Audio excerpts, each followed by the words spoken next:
જામનગર જિલ્લાના કાલાવડ તાલુકાના નિકાવા ગામે સોલર કંપનીમાં કામ કરતા મેનેજરને ધમકી આપવામાં આવી। તેના ઘરમાં ઘૂસીને ઘર વખરી તેમજ વાહન સળગાવીને મેનેજરને મારીને ડરાવી પૈસા માંગણી કરી હોવાની પોલીસ ફરિયાદ નોંધાઈ છે। કાલાવડ ગ્રામ્ય પોલીસ મથકે ફરિયાદ મળતા પોલીસે 2 આરોપી સામે કાર્યવાહી શરૂ કરી છે।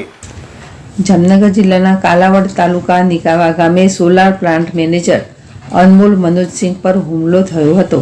યુપીના મુરઝાપુરના જીગના ગામના રહેવાસી હાલ નિકાવામાં રહેતા અનમોલ મનોજસિંહે કાલાવડ ગ્રામ્ય પોલીસ મથકમાં ફરિયાદ નોંધાવી છે કે પોતે ઘરે આરામ કરતા હોય ત્યારે ભગીરથસિંહ મહેન્દ્રસિંહ જાડેજા તથા તેનો સાથી અજાણ્યા ઈસમોએ બળજબરીપૂર્વક મકાનમાં ઘૂસી ગયા હતા।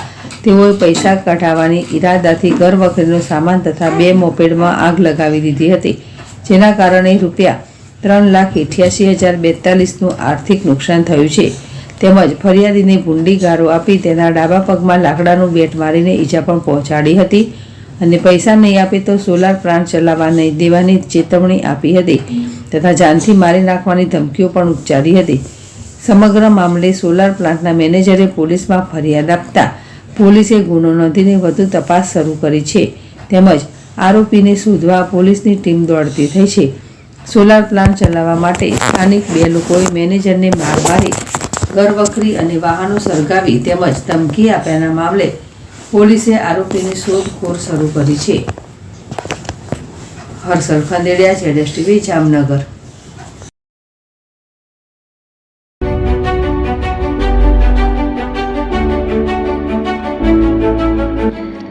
છાસવાલા આવી ગયા છે હવે પ્રાંતિજમાં।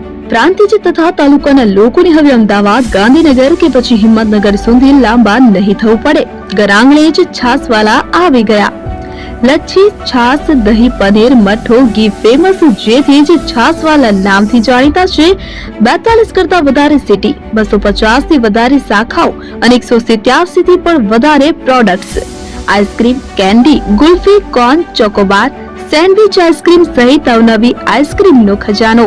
અને હા, સ્થળ ઉપર મુલાકાત લો તો જરૂરથી અમારો કોલ્ડ કોકો ટેસ્ટ કરો।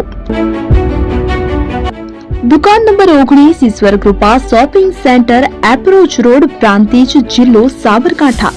Contact number 8329611618 Chandan Patel.